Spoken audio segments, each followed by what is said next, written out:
Je me rappelle plus d'une fois, puisque le frère Roth m'a parlé, puisque je suis abonné à la bonne nouvelle, de voir l'apparition chaque fois de l'annonce du sujet donc, qui se déroulait ici. Donc pour moi, c'est une grande joie de faire la connaissance avec chacun de vous. Je sais que vous êtes de différentes églises. Que le Seigneur continue à vous diriger dans toutes ces régions, cette région de l'Est, vraiment qu'il puisse intervenir. Mais pensez à notre région qui maintenant est devenue la région Occitanie, vous le savez, on ne sait plus où on en est, mais enfin, on est en France, ça y est, et puis donc on va continuer.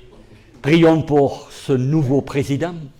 Je ne sais pas comment il va réagir par rapport aux régions, je ne sais pas. En tout cas, peu importe, c'est toujours pareil. Nous sommes tous là pour pouvoir témoigner pour le nom du Seigneur Jésus. C'est vrai, c'est tellement, tellement important. Alors, il faut le dire, ma difficulté cet après-midi, c'est un peu comme la difficulté que nous avons les dimanches après-midi où nous avons des réunions parfois à Toulouse.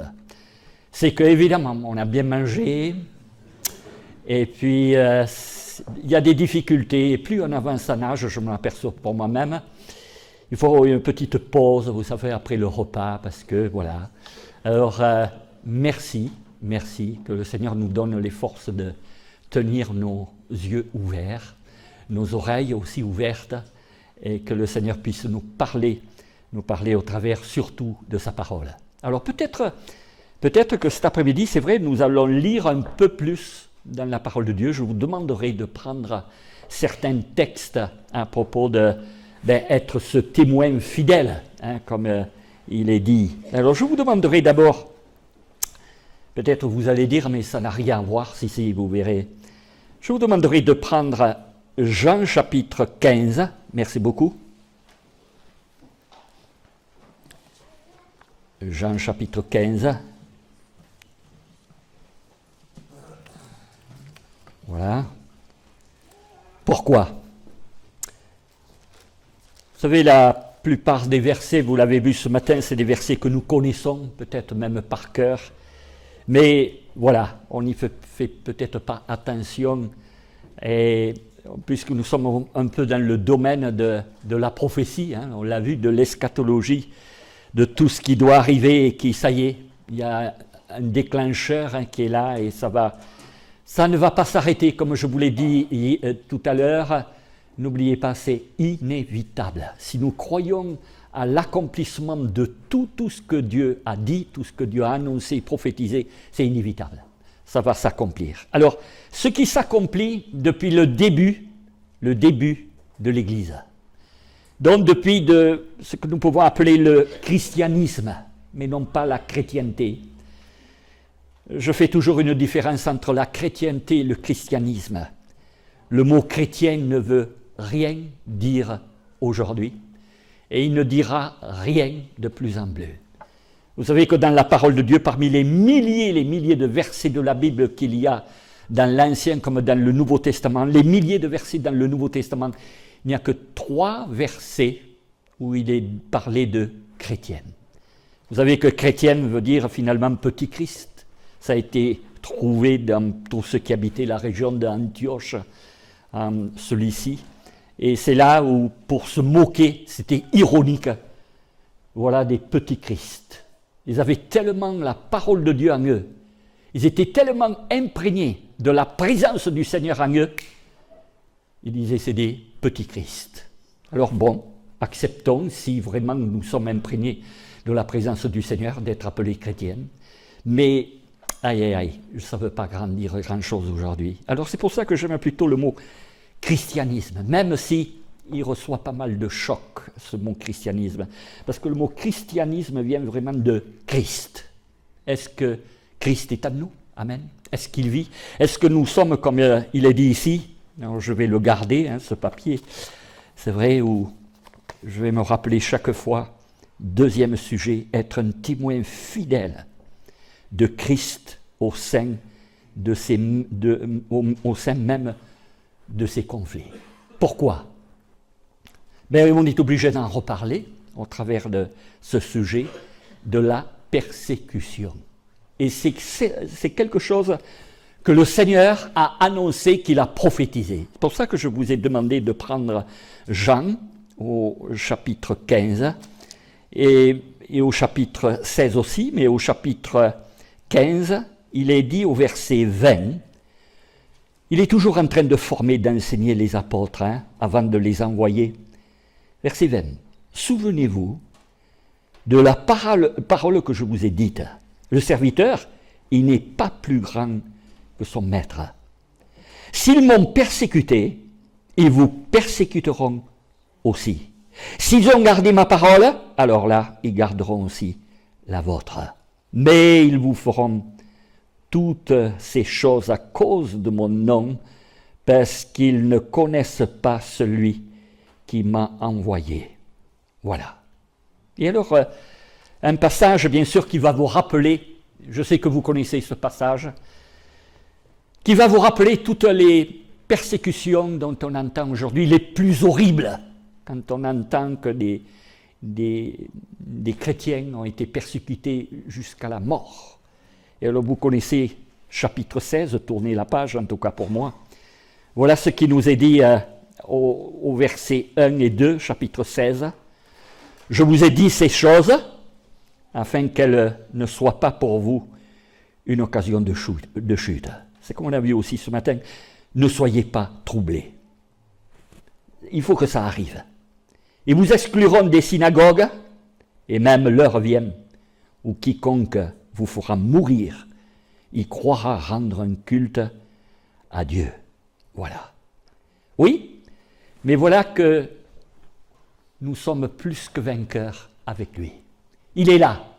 Et la réponse, toujours dans le chapitre 16, nous l'avons à la fin du chapitre 16. Regardez. Je vous ai dit ces choses afin que vous ayez la paix en moi. Vous aurez des tribulations dans le monde, mais prenez courage, j'ai vaincu le monde. Et je crois que c'est ce qui peut nous aider à être un véritable témoin fidèle, on va s'arrêter sur ces mots, fidèle de Christ au sein de ces conflits. Je vous rappelle que quand il est parlé d'un témoin, c'est ce terme martyr, martyro, qui veut dire je suis un témoin. Alors c'est un mot qui a été tordu, parce qu'à partir du moment où quelqu'un est maltraité, c'est un martyr. Pas du tout. En premier, la Bible nous montre ce que c'est qu'un véritable témoin. Un témoin, un martyr. Quelqu'un donc qui va être prêt à être maltraité pour le Seigneur. Je vous rappelle les principes d'un témoin. Le témoin, c'est celui peut-être qui a vu quelque chose, qui a entendu, et troisièmement, qui a vécu quelque chose. Oui, est-ce que j'ai vu la grâce de Dieu? Est-ce que j'ai contemplé son œuvre? Et c'est là où je peux en parler, combien il était beau d'entendre ce message de la croix au travers de la chorale d'Algrange. Est-ce que je peux témoigner de la croix de Christ? Est-ce que j'ai vu ce que ce message de la bonne nouvelle a changé, m'a transformé en moi, a transformé quelqu'un d'autre? Et c'est pour cela que je dis être un témoin, c'est quelqu'un qui a vu, qui a entendu. Est-ce que nous avons entendu la parole de Dieu? Est-ce que nous l'entendons avec abondance? Est-ce que je la lis régulièrement? Est-ce que je la médite? Est-ce que je prie? Après avoir lu tout ce que le Seigneur me montre et dans la prière de dire « Seigneur, je suis un incapable, mais je sais, Seigneur, que tu vas accomplir cela au travers de moi. » Et il le fait. Et puis, troisièmement, un témoin, c'est quelqu'un qui a vécu quelque chose. Est-ce que nous avons vécu déjà pas mal d'expériences? Est-ce que nous pouvons en témoigner? C'est ça, le témoignage. Bon, très bien. Et puis, il est dit ici, n'oubliez pas, dans le titre, un témoin fidèle. Alors je sais que le Seigneur dit, entre autres, dans 2 Timothée au chapitre 2, même si nous sommes infidèles, il est fidèle. Amen. Merci Seigneur. Ah, si quelqu'un pouvait se lever ici et dire, non, jamais, jamais j'ai été infidèle au Seigneur. Alors je les lève, je les baisse, parce que j'ai été infidèle parfois. Infidèle, rappelons, j'aime bien de temps en temps regarder la racine des mots. Fidèle, fidelus, fides, foi. Ah, c'est quelqu'un donc qui a une pleine foi, une pleine confiance dans le Seigneur, dans les Écritures, dans tout ce qu'il a promis, dans tout ce qu'il a annoncé. Et puis, peut-être que je n'ai pas trop insisté ce matin, mais il y a quand même dans les titres 2 fois le mot conflit. Alors un conflit, c'est un choc en premier. Un conflit, c'est un heurt. C'est une opposition qui est là. On va l'affronter, un affrontement qui va arriver. Un désaccord. Est-ce que vous en avez eu? Combien de fois dans nos églises, nous avons parfois des conflits. Et là, je comprends pourquoi ce terme a été utilisé pour ce que vous avez choisi pour ces conférences, le conflit. Alors, je comprends que depuis que le Seigneur a tout accompli, lui-même a eu plus d'une fois des confrontations avec des quantités de pharisiens. Et vous le savez comment parfois ça se terminait, où il était obligé de s'esquiver, de fuir, parce qu'il savait que ce n'était pas son heure. Il savait qu'il n'avait pas accompli tout ce que Dieu lui avait dit. La volonté de Dieu, il a voulu l'accomplir jusqu'au bout. Alors, oui, il a été lui aussi en premier persécuté. Ils m'ont persécuté, ils m'ont haï, en disant ils ne m'ont pas compris. Alors, vous qui devenez maintenant serviteurs, ce qu'il aussi leur disait à ses apôtres, vous serez haïs. Vous serez aussi donc rejetés. Vous serez persécutés. Alors, est-ce que réellement je suis prêt, puisque c'est inévitable? On le vit déjà un peu, mais d'après moi, ça va s'accentuer. Est-ce que je suis prêt à affronter tous ces conflits qui sont là? Oui, je crois qu'il est important d'abord, comme on l'a vu aussi ce matin, que je puisse m'attacher entièrement au Seigneur. Nous avons vu, je ne sais pas si vous vous rappelez, qu'il faut, pour que j'ai une confiance totale dans le Seigneur, il faut que je sache me détacher de tout pour m'attacher au Seigneur. Dieu dit, tu ne peux pas servir 2 maîtres à la fois. Dieu dit qu'il ne peut pas y avoir de cohabitation entre le fidèle et l'infidèle. Dieu dit, il ne peut pas y avoir quelqu'un qui fréquente le temple de Bélial et le temple de Dieu. Alors, est-ce que nous sommes prêts d'abord pour devenir un véritable témoin, de me détacher pour m'attacher à Dieu? J'aime beaucoup la région des Charentes-Maritimes. Allez, je vais vous parler un peu de moi. C'est pas très intéressant, hein, mais enfin, allez, on y va. Oui, j'ai connu Evelyne, mon épouse, donc ça fait 40 ans, cette année où elle est mariée, et elle est, entre autres, originaire des Charentes-Maritimes. Alors moi, avec papa, maman et mon frère, on allait surtout à la mer Méditerranée. Et c'est elle qui m'a fait découvrir donc l'océan Atlantique, etc., etc. Et je connaissais mal des repas avec des huîtres, avec des moules, etc. Et c'est là où j'ai découvert que c'est terrible, terrible quand vous voulez détacher des moules ou quand vous voulez détacher des huîtres, attachées complètement en rocher. C'est là où on voit qu'elles font presque corps avec le rocher. Ben c'est ça. Et je me suis dit, Seigneur, je voudrais tellement en arriver avec ce point avec toi, d'être un seul, comme le Seigneur a dit, je suis un avec le Père, je veux que vous soyez un avec moi. Et alors vous le comprenez que le détachement et l'attachement complet au Seigneur, ce n'est pas de l'automatique.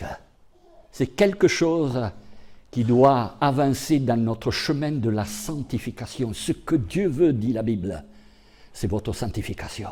Est-ce que je suis prêt pour être un témoin authentique, où tout en moi va refléter la présence de Dieu, être un témoin authentique. Alors, nous allons, attention, je surveille l'heure et je ne voudrais pas non plus vous lasser, mais je crois qu'on ne peut pas se lasser de lire la Bible. Alors, je vais vous je vais vous demander de voyager avec moi, le terme est peut-être fort, mais de voyager avec moi dans différents passages de la Bible qui nous montrent comment être un véritable témoin devant ces conflits qui sont inévitables. Quel doit être mon véritable comportement? D'abord, je vous invite à prendre Romains au chapitre 12. Je vous annonce peut-être les différents textes que nous verrons. Romains au chapitre 12. Nous irons aussi dans 1 Pierre chapitre 3, 1 Pierre chapitre 4. Je vous l'ai dit, n'ayez pas peur, on lira tous les chapitres, pas tous les versets, pardon. Et puis nous terminerons par 2 Timothée au chapitre 1 et 2. Romains chapitre 12. Merci. Voilà que l'apôtre Paul, d'après ce que l'on lit dans cette lettre, l'apôtre Paul ne connaissait pas à ce moment-là vraiment l'église de Rome. Il en avait entendu parler, sans doute que des frères et sœurs lui ont parlé aussi des dangers qu'il y avait dans cette église, les manques qu'il y avait, et il essaye donc, inspiré, poussé par le Saint-Esprit, Paul leur écrit. Et voilà ce qu'il leur dit au chapitre 12 et au verset 1, « Je vous exhorte donc, frères, par les compassions de Dieu, à offrir votre corps comme un sacrifice vivant, saint, agréable à Dieu, ce que sera de votre part un culte raisonnable.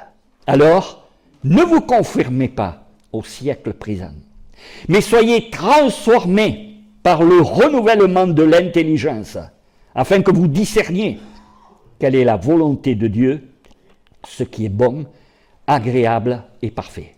Et c'est là où nous verrons à partir du verset 9 certains comportements du bon témoin devant les conflits qui nous attendent. La première recommandation qui est là, et elle n'est pas à négliger, c'est que Dieu nous exhorte au travers de l'apôtre Paul de nous donner tout entier à Dieu. Rappelez-vous, je me détache pour m'attacher à Dieu. Et alors parfois ça prend du temps de se détacher. J'aime beaucoup, je repars de nouveau de Évelyne, mon épouse, mais je pense à mes 2 filles, Elisabeth et Rachel. Et plus d'une fois, elles m'ont offert des chemises. J'aime beaucoup les chemises. Très bien. Mais alors ce que je n'aime pas, c'est l'emballage. Alors maintenant, on dirait que ça s'est un peu calmé dans l'achat de certaines chemises, mais il y a 7 ou 8 ans, quand vous achetiez une chemise, alors il fallait enlever d'abord l'emballage, et puis les épingles qui étaient là. Et alors j'avais toujours l'impression que ça y est, maintenant je vais pouvoir l'essayer la chemise. Il y avait toujours une épingle qui était toujours là. Alors déjà que, il faut que je le reconnaisse, je ne suis pas patient, alors déjà que j'avais passé 5, pour pas dire 10 minutes pour enlever le scotch, il y a toujours un bout qui résiste quelque part. Alors, voilà que j'arrivais à ce point où il y avait toujours une épingle. Et alors, évidemment, ça prend du temps. Je vous exhorte à vous donner tout entier, dit l'apôtre Paul. Le corps, mais en me donnant le corps n'est qu'une enveloppe. Et dans mon corps, il y a l'âme et l'esprit. Et en me donnant mon corps, je donne aussi mon âme au Seigneur pour le louer, le glorifier. Et je donne aussi mon esprit. C'est pour ça que la Bible dit dans Romains chapitre 8 que l'Esprit de Dieu doit épouser notre esprit, que nous devons être un, afin que notre esprit, tous nos pensées, toutes nos facultés soient baignées de la présence de l'Esprit de Dieu en nous. Alors c'est là où on comprend Galates chapitre 5. Marchez par l'Esprit, soyez conduits par l'Esprit, portez du fruit de l'Esprit. Et la chair qui de plus en plus est morte, et de plus en plus ma nouvelle nature qui apparaît. Amen. Mais c'est ça que Dieu veut. Et c'est là où on reconnaît le bon témoin du moyen ou du mauvais, pardon, les expressions, c'est ça. Donnez-vous tout entier. Je me rappelle une fois avoir lu dans un journal évangélique, il y a déjà des dizaines d'années, mais ce que en Afrique, je ne me rappelle pas très bien dans quel pays, mais il y a des dizaines d'années, peut-être qu'ils ne le font plus, Mais dans cette église évangélique en pleine Afrique, il y avait le culte, et puis à un certain moment dans le culte, le pasteur disait, maintenant, les diacres vont passer avec des paniers, vous donnez ce que vous voulez pour le Seigneur. Et alors les paniers passaient de rang en rang, et il y avait des personnes qui donnaient de la nourriture, des récoltes de légumes, un poulet, etc. Et voilà que le diacre est arrivé en face de quelqu'un, et la personne lui a dit, baissez la corbeille. Alors le diacre n'a pas compris. Et le frère lui a dit, mais baissez la corbeille. Et puis il s'est mis dedans. C'est ça. Je me donne tout entier. Je me donne tout entier à lui. Vous comprenez? C'est là où il a compris, ce frère, que s'il appartient au Seigneur, s'il a donné sa vie au Seigneur, rien ne lui appartient. Vous voyez?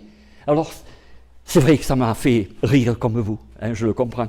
Mais j'ai dit, voilà quelqu'un qui avait compris ce que c'est de se donner entièrement au Seigneur. Et alors, regardez bien, ne vous conformez pas, il est dit ici, hein, ne vous conformez pas au siècle présent. Ouh là là, ne vous conformez pas.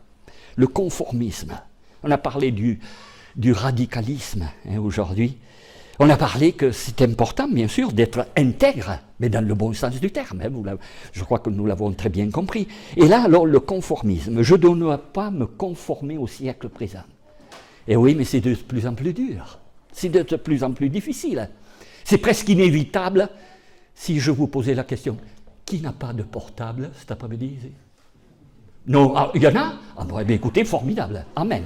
Vraiment, merci Seigneur. Mais je vous pose une deuxième question, vous l'avez oublié chez vous? C'est ça, vous comprenez?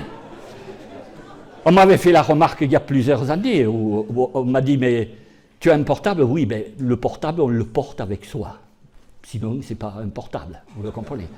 Alors c'est ça. Non, vous me comprenez? Oui. Je crois qu'on est presque obligé d'être là, de rentrer dans tel ou tel monde. Et alors parfois on ne s'aperçoit pas qu'on est plongé, on a plongé dans un moule, et alors c'est difficile après d'en sortir et d'avoir toutes les caractéristiques d'un enfant de Dieu. Vous comprenez? Et c'est pour ça qu'il est dit, ne vous conformez pas au siècle présent, mais soyez renouvelés constamment par l'Esprit de Dieu. Une vie de communion avec le Seigneur. Laissez faire le Seigneur, il va vous purifier, il va vous changer complètement. Et alors nous avons ici quelques versets très difficiles, je le comprends, très difficiles à l'accomplir tout seul. Nous sommes des incapables. Il faut que je me le répète, moi Samuel, un incapable. La capacité, la Bible dit, toute capacité vient de Dieu. Le vouloir et le faire viennent de Dieu. Oh là là, ça fait mal, vous savez, ça nous fait mal. Ben oui, mais c'est ça l'humilité, d'accepter que je suis un incapable. Et alors là, regardez les versets qu'on va lire, alors là, moi je suis incapable tout seul de le faire, avec le Seigneur peut-être. Verset 9, et c'est là où on reconnaît le véritable témoin. Regardez verset 9. Que l'amour soit sans hypocrisie. Ayez le mal en horreur, attachez-vous fortement au bien. Ah, oula. On a parlé tout à l'heure de se détacher, de s'attacher. Attachez-vous fortement au bien. Ayez en vous l'image, de la moule, de l'huître, que je vous disais tout à l'heure. Impossible. Ça fait corps. Est-ce que je fais corps avec le bien ou avec le mal? Vous savez, tout à l'heure, on en parlait avec un frère. Le diable rôde autour de nous. Le premier ennemi, et la Bible, attention, je vais très loin, le seul ennemi normalement qu'on devrait avoir, c'est le diable. Il est notre adversaire. Nous ne devrions pas avoir d'autre adversaire que le diable. Et alors c'est là où il est dit, attachez-vous fortement au bien et non pas au mal. Parce que je m'attache au bien, même si on me fait les 400 coups, je vais accomplir le bien au travers de la force, la puissance du Seigneur. Voilà le véritable témoin. Alors vous comprenez bien que devant les conflits qui sont là et devant les conflits qui nous attendent, là, le véritable témoin, le voilà, il est attaché toujours au bien, il n'a pas de pensée de mal, il ne fait rien de mal. Autre verset qui nous concerne pour être ce témoin authentique, fidèle.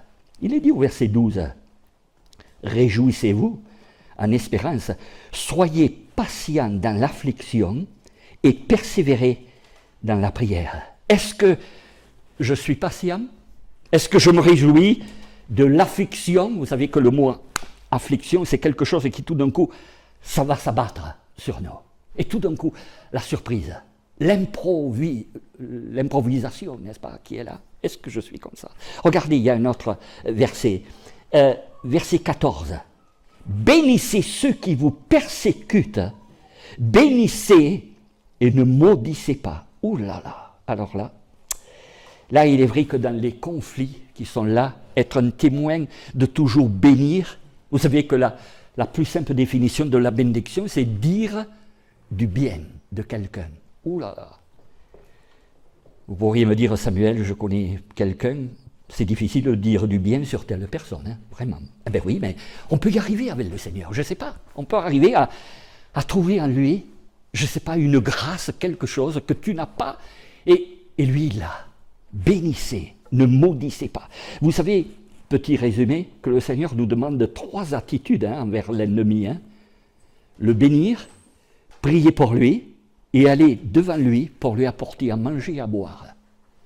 Je suis incapable.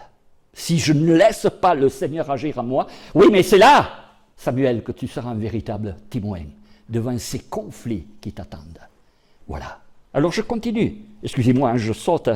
Mais j'ai été vraiment interpellé par le verset 17. « Ne rendez à personne le mal pour le mal.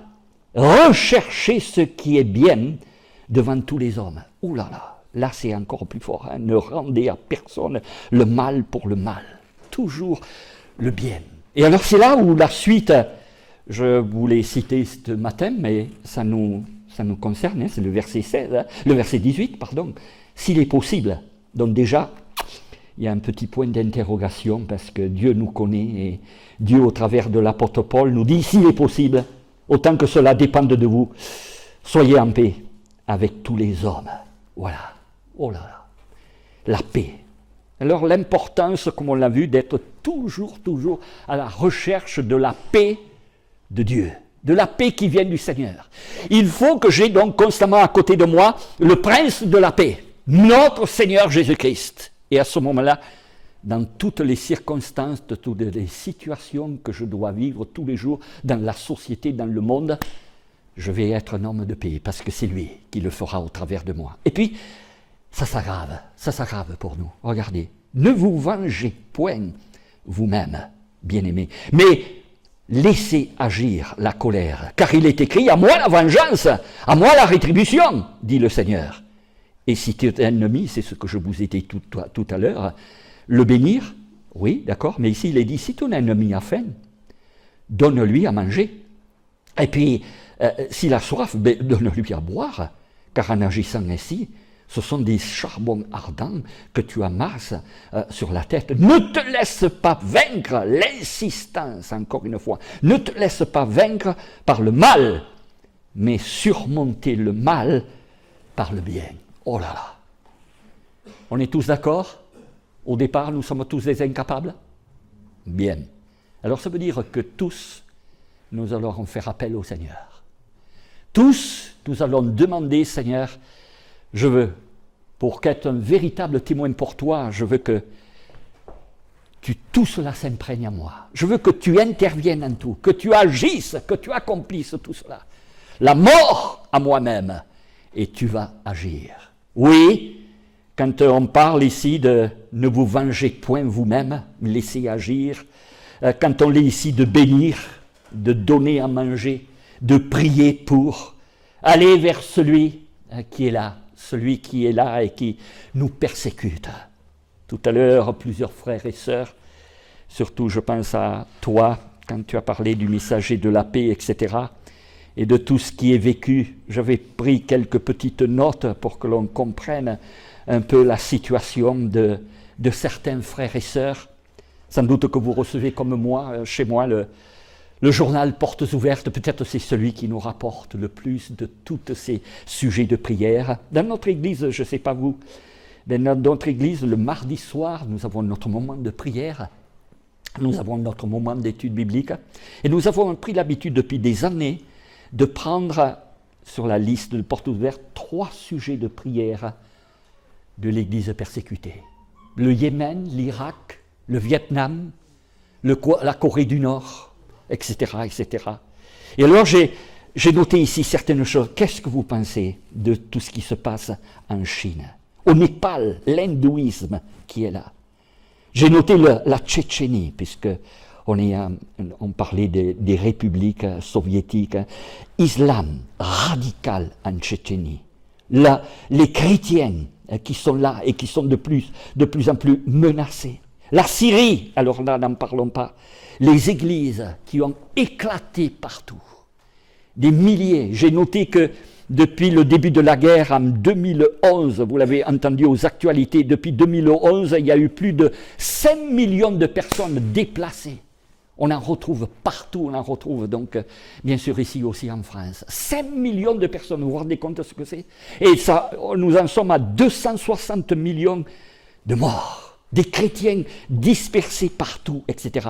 L'Éthiopie, 8 maisons pillées et brûlées. Le Nigeria, on en parlait tout à l'heure avec Boko Haram. Nigeria, des églises incendiées. Corée du Nord, l'endroit le plus terrible, la Corée du Nord. Des familles séparés. Ils se retrouvent dans des camps à des centaines de kilomètres, persécutés, dans des camps de travail forcé. Oui, mais certains sont exécutés en Corée du Nord. Vous savez que c'est le pays où il y a le plus de persécutions. On calculait qu'il y avait plus de 75 000 chrétiens enfermés dans les prisons. Oh là là, horrible, horrible. Et puis, de quelle manière Dieu agit? Je ne sais pas si vous avez lu ce qui m'a... J'ai dit merci Seigneur. Je pense à cette chrétienne syrienne. On avait brûlé sa maison et elle avait une Bible. On lui a pris et on l'a brûlée. Et puis, un chrétien de portes ouvertes, quelque temps après est allé vers lui. Et la première des choses, alors qu'il ne le savait pas, la première des choses qu'il a fait, ce chrétien, il a dit, je vous donne cette Bible. Oh, on peut s'imaginer cette femme s'effondrer dans des pleurs de joie de retrouver la Bible, la parole de Dieu. Est-ce que ça vous est arrivé? De prendre, de confisquer la Bible, le livre le plus contesté, critiqué, jugé. La Bible, le livre qui a été le plus brûlé, déchiré, interdit de l'avoir. Est-ce que vous vous rendez compte? Nous avons une Bible, si on comptait le nombre de Bibles qu'on a aujourd'hui ici, quand je regarde uniquement dans notre église, que nous avons des dizaines de Bibles à la disposition de ceux qui l'ont oublié. J'ai oublié ma Bible, alors que d'autres, c'est précieux, n'est-ce pas? C'est précieux. C'est ça, on ne s'imagine pas. Ils vont persécuter, ils vous persécuteront aussi. Ils vous ont haï, ils vous haïront aussi. Alors là, c'est le véritable témoin. Vous comprenez? Le véritable témoin est là. Alors, je voudrais... vite fait, il y a tellement de choses à voir. Mais déjà, nous voyons quel doit être mon comportement pour être un fidèle, rappelez-vous du mot, un fidèle témoin de Jésus-Christ au sein de ces conflits. Je vous invite à prendre un autre passage qui est dans 2 Timothée au chapitre 1 d'abord. 2 Timothée chapitre 1. Paul encourage ce jeune Timothée. Pourquoi? Parce qu'il semblerait dans les recherches qu'on a faites que Paul, pour la 2e fois, il va être jeté dans une prison à Rome. Et alors j'ai l'impression que l'arrestation pour cette 2e fois de Paul s'est très très mal passée. Et Timothée était sans doute à côté de lui. Et comme il n'a pas pu le défendre, il s'est mis à pleurer, Timothée. Découragé, il a dû se dire, mais qu'est-ce que je fais? Est-ce que je continue avec le Seigneur, oui ou non? Parce que quand il lui dit, écoute, ranime le don qui est en toi, quand il lui dit, mais n'aie pas honte de l'évangile, n'aie pas honte de moi, sans doute qu'il a eu honte de voir que Paul était pris, jeté en prison, et lui non. Regardez. Et alors ça peut nous arriver, pour être un véritable témoin. Vous y êtes dans 2 Timothée, chapitre 1, regardez ce qu'il dit au verset 4. Me rappelant, Timothée, tes larmes, et désirant te voir, afin d'être rempli de joie, gardant le souvenir de ta foi sincère qui est en toi et qui habitait d'abord dans tes aïeuls, dont Loïs, et dans ta mère Eunice, et qui, j'en suis persuadé, habite en toi. Deuxième verset, c'est pourquoi je t'exhorte à ranimer le don de Dieu que tu as reçu par l'imposition des mains. C'est ça. Ranimer, pour être de nouveau un véritable témoin. Et peut-être que si on passait du temps à se questionner les uns et les autres, que vous diriez, je suis découragé depuis quelque temps. Je suis découragé, non, ça ne va pas. Et le verset qui va aussi bien pour vous, mon frère ou ma sœur, je ne sais pas, c'est pourquoi je t'exhorte d'avoir ce don que tu as reçu des mains. Je t'exhorte à ranimer le don qui est en toi. Pourquoi? Mais parce que la réponse, elle est là. Il est dit au verset 7, car ce n'est pas un esprit de timidité, pas du tout, Timothée, que Dieu nous a donné, mais c'est un esprit de force, d'amour, de sagesse. Alors c'est pour cela qu'il lui dit, n'aie point honte du témoignage à rendre à notre Seigneur, si moi, le prisonnier, mais souffre avec moi pour l'évangile, par la puissance de Dieu. Et c'est des choses qu'on a lues et relues, mais c'est ça qui peut nous arrêter d'être un véritable témoin fidèle. Ne pas avoir honte. Il le dit encore plus loin, et il lui dit de souffrir avec lui. Regardez au verset 12, c'est à cause de cela que je souffre ces choses. Mais, Timothée, tu sais, je n'ai pas honte, car je sais en qui j'ai cru, la foi, le fides de tout à l'heure. Tu es un véritable témoin, c'est ça. Et alors, comme il sait très bien en qui il a cru, il sait que Dieu ne ment pas, il n'y a aucune erreur, alors il est plein de confiance, l'apôtre Paul, enfermé avec des chaînes, il est là, et il continue à témoigner, même dans cette prison. Quelques mots encore pour ranimer pour chacun de nous, moi le premier, ça m'a ranimé, pour être un véritable témoin. Regardez d'autres choses. Il dit, chapitre 2, vous êtes au chapitre 2, regardez verset 3. Souffre avec moi, comme un bon soldat de Jésus-Christ.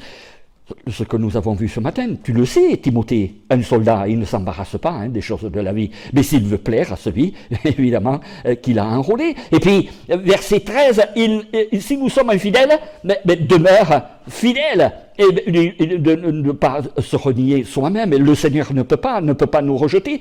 Et puis, je vous demande de lire 1 Pierre chapitre 2 et chapitre 3, encore d'autres conseils pour être un témoin fidèle.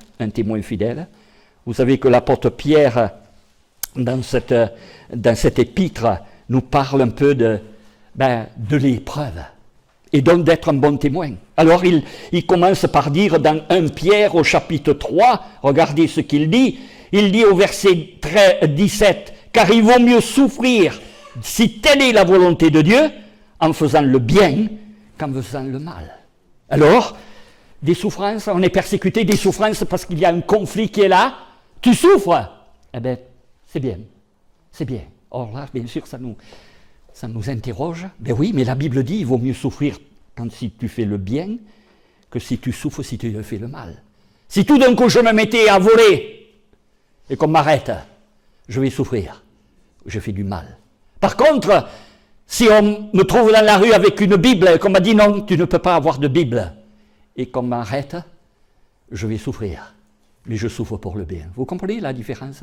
Et alors c'est pour cela que l'apôtre Pierre nous dit, regardez chapitre 4, on ne peut pas s'arrêter sur tous les versets, mais dans le chapitre 4, il ne faut pas être surpris de ces souffrances. Dans ces conflits, il est dit au verset 12, bien-aimés, ne soyez pas surpris comme d'une chose étrange qui vous arrive dans la fournaise qui est au milieu de vous. Et vous, pour vous éprouver. Et puis, un autre verset qui peut nous encourager à redevenir ce véritable témoin fidèle. Verset 13.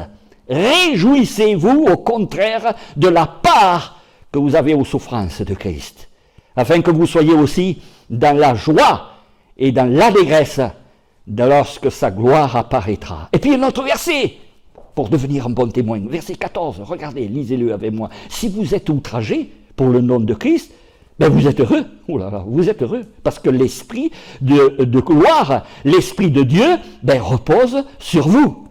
Bien. Je crois qu'on a vu au travers de... Alors, peut-être ça serait bien de le relire chez vous ce soir. On a vu Romains chapitre 12. On a vu 2 Timothée chapitre 2, chapitre 3. On a vu ces 1 Pierre 3 et chapitre 4.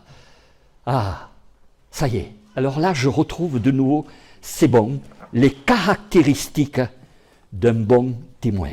Alors pour terminer, je vous donne peut-être quelques conseils qui sont, j'espère, bibliques. Vous savez que quand on a lu Matthieu 24, il y a un verset peut-être qu'on n'a pas lu, mais c'était un conseil de la part de Dieu quand vous êtes persécutés. Et c'est ce que Paul a fait. C'est ce que le Seigneur a fait à certains moments. Il est dit dans Matthieu au chapitre 24, verset 16, « Fuyez, allez ailleurs !» Beaucoup de frères et sœurs ont été obligés de fuir. Vous êtes dans une région où il y a eu des persécutions, il y a 500 ans en arrière. Je suis dans une région où on a appelé les Huguenots, les Albigeois, les Cathares. Et des quantités ont été obligées de partir, de se réfugier en Allemagne, en Suisse, partir en Hollande, partir en Angleterre, partir aux États-Unis, dans des quantités de fuyez. Et alors c'est là où ce verset, j'ai regardé de nouveau, comme cela, les chrétiens d'Irak, de Syrac. Fuyez, partez ailleurs. Ah, vous me dites, oui, mais il n'y avait que ça, sinon ils allaient mourir sur place. Oui, mais fuyez. Et puis, ils sont partis. Vous savez que dans le monde, fuir, c'est être lâche. Non, pour Dieu, parfois, de fuir, c'est de la sagesse. La Bible dit de fuir l'idolâtrie. 1 Corinthiens chapitre 10, 14. Deuxième fuite. Fuyez l'impudicité. 1 Corinthiens chapitre 6, 18. Troisième fuite voulue de Dieu. Fuis les passions de la jeunesse. Là oui, tu n'es pas un lâche, tu es sage, tu réponds à la volonté de Dieu. N'ayons pas peur de fuir. Il le faut, quand il le faut. Bien, autre chose. Parfois il faut garder le silence. Et c'est le silence qui va parler. Je me rappelle avoir lu, entre autres, un livre des persécutions avec le pasteur Wurmbrand qui a été persécuté en Roumanie. Une interdiction totale de posséder une Bible, une interdiction totale de se réunir, une interdiction totale de parler. Et alors, voilà, il raconte ce témoignage de ces 2 frères qui travaillaient dans une usine. Pas un mot, 2 chrétiens, et pas un mot. Et à un certain moment, un certain jour, il y a un des ouvriers qui s'est tourné vers eux et a dit « Vous êtes des chrétiens !» Ah bon? Eh oui. Juste leur comportement, leur vie. « Vous êtes des chrétiens !» Eh oui. Ils ont dit oui. Le Seigneur est là, il vit en nous. Le silence. Le silence, c'est pas toujours parce qu'on a honte. Le silence, ce n'est pas uniquement parce qu'on est lâche. Le silence, parfois, c'est signe d'humilité, de sagesse. Si on avait le temps, on regarderait le nombre de fois que le Seigneur a gardé le silence. Non, ce n'est pas anti-biblique. Et peut-être que nous oublions ce Ecclésiaste chapitre 3 où il est dit il y a un temps pour parler et un temps pour se taire. Et alors, j'ai noté ici que peut-être ce qui est le plus difficile, c'est d'être ce témoin silencieux où le Seigneur se manifeste au travers de nous. Et je pense à deux choses qui peuvent nous aider à comprendre ce silence. Le Seigneur dit d'être soi-même une parole vivante. Dans 2 Corinthiens au chapitre 3, il est dit que la parole de Dieu est écrite dans nos cœurs. Et c'est ça. Et parfois, les gens disent, mais non, c'est un enfant de Dieu, lui. C'est clair. Il faut bien sûr que nos cœurs soient purifiés. Si j'écris à un endroit et il y a de la buée ou il y a quelque chose qui... c'est pas clair. Je n'arrive pas à lire, n'est-ce pas? Que ça soit clair. Et nous devons être une parole vivante, non écrite, dit la Bible, sur des tablettes de pierre, mais le cœur, sur le cœur. Et puis deuxièmement, toujours dans ce passage de 2 Corinthiens chapitre 3, il est dit qu'il faut que nous ayons une odeur de vie. Et quand on a une odeur de vie, on aime être avec une personne qui a une odeur de vie. Pardonnez-moi encore de parler de moi, mais du temps où nos filles habitaient à la maison, maintenant toutes les deux sont indépendantes. Tu t'es mariée avec un petit-fils, Jonah, que j'aime beaucoup. Amen. Et puis Elisabeth, bien, qui pour le moment n'est pas mariée, bref. Mais du temps où elles habitaient avec nous, alors on habite dans une résidence, dans un appartement, et bien je me rappelle que, évidemment, peut-être c'était moi qui arrivais en premier, ou Evelyne qui arrivait en premier, ou une des filles. Bien, ce jour-là, j'étais arrivé en premier à la maison. Bien. Et alors, on habite au 6e étage, et voilà que j'étais au fond de la maison. C'est pas Versailles chez nous, hein, c'est pas Versailles, mais enfin, on a quelques pièces quand même. Et donc, au fond, là, il y a un petit coin de bureau pour moi, et Rachel ne savait pas que j'étais là. Et tout d'un coup, j'entends Rachel qui dit « Papa, tu es là ?» Oui, mais oui. Ah, je le savais que tu étais là. Ah bon? Comment tu le savais? Parce que j'ai senti ton déodorant dans l'ascenseur. Alors ça m'a fait du bien d'un côté. Au moins, elle a senti une bonne odeur. Bon. Mais deuxièmement, je me suis dit, mais c'est ça, au fait, l'odeur de vie. Est-ce que je répands partout une odeur de vie? C'est ça. C'est des petites choses qu'il faut se rappeler. Je n'ai pas honte. Je garde le silence. Je suis porteur de cette odeur de vie, j'ai noté ici. Je suis une parole vivante. Mais fuir, ça veut dire donc je ne m'expose pas. Je veux continuer le service du Seigneur. Et puis si vraiment je dois être arrêté, si je dois mourir, bon, ben Seigneur, fais-le. Fais-le, parce que l'apôtre Paul dit, ben, pour moi c'est le meilleur de partir auprès de toi. C'est un gain, n'est-ce pas? Très bien. Mais nous sommes dans une société où on provoque de plus en plus.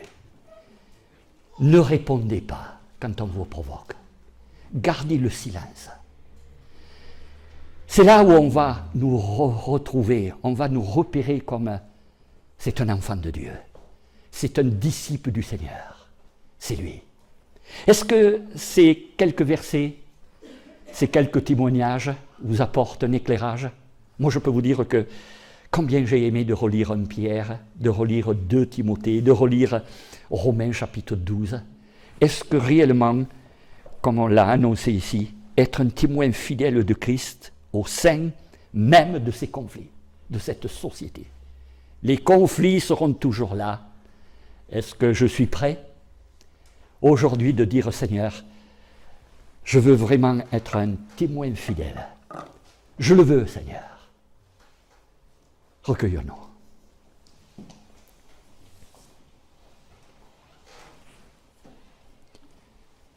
Pardonnez-moi si j'ai été peut-être un peu long, mais je crois que c'était important, en tout cas pour moi, que je lise des versets de la Bible directement dans la parole de Dieu.